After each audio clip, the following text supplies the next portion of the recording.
I'm convinced that Amir Khan actually gets some kind of kick, some kind of thrill or sick pleasure out of tormenting Kell Brook. Like acting as though he's gonna fight Brook and then at the last minute pulling the carrot away. You know, the carrot on the stick situation? Where you're riding the back of a donkey or whatever and you got a stick out front and there's a carrot on it and the donkey's chasing the stick and the donkey's chasing the carrot dangling on the end of the stick, but the carrot never seems to get closer. That's what Khan is doing to Kell Brook. At least that's how it seems to me. And in his latest comments on Kell Brook, he said the fight has to be 147 pounds. And I remember when Amir Khan even said that he wouldn't fight Kell Brook unless Kell Brook left Eddie Hearn.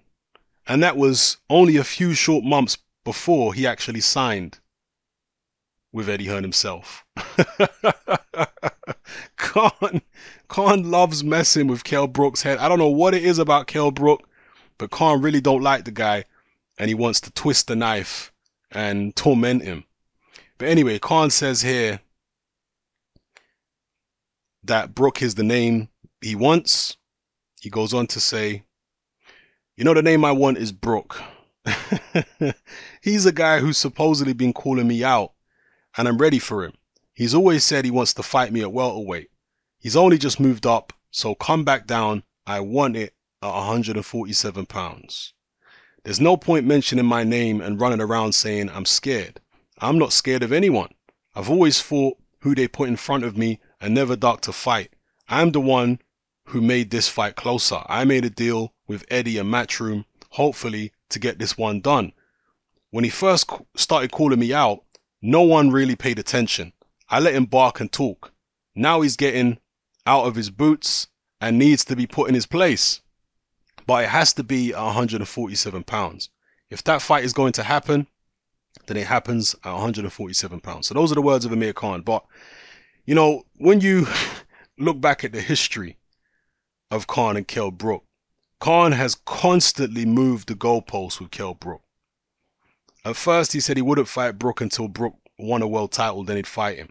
Brook went out and won a world title, and Khan still wouldn't fight him. He said, Brook needs to build up his name and beat this person and beat that person.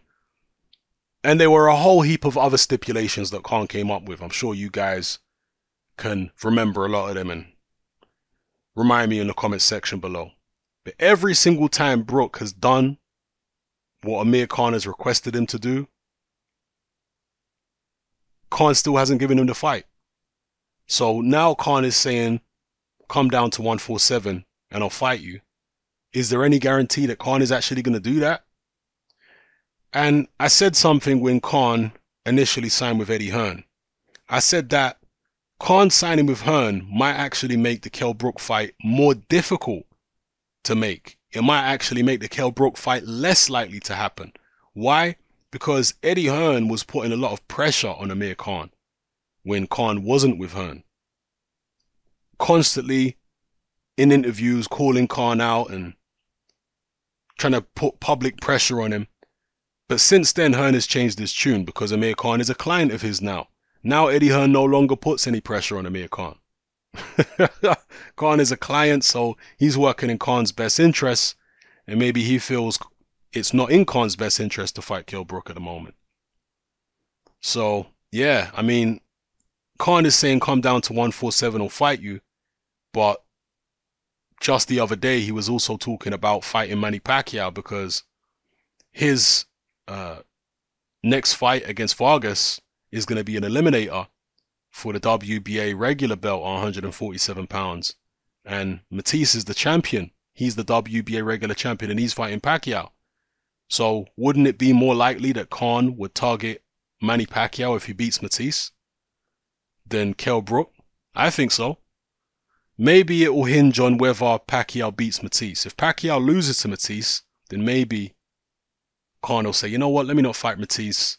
Let's explore this Kell Brook fight.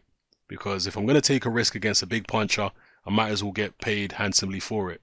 And you would imagine he'd get a lot more money for fighting Kell Brook than he would for fighting Lucas Matisse.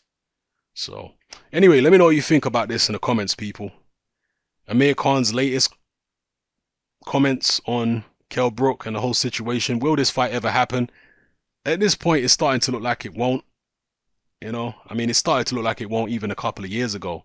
And Khan saying he don't duck nobody, well, he's been ducking Kell Brook for years. I'm just being real. I don't know why. I can't really put my finger on it because Khan has fought plenty of dangerous fighters.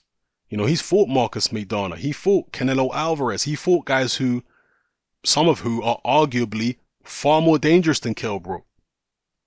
But for some reason, he don't want to fight Brook. He's ducking that fight. And I can't say he's afraid of Brook as a man. He's not. As I say, he's fought more dangerous guys than Brook.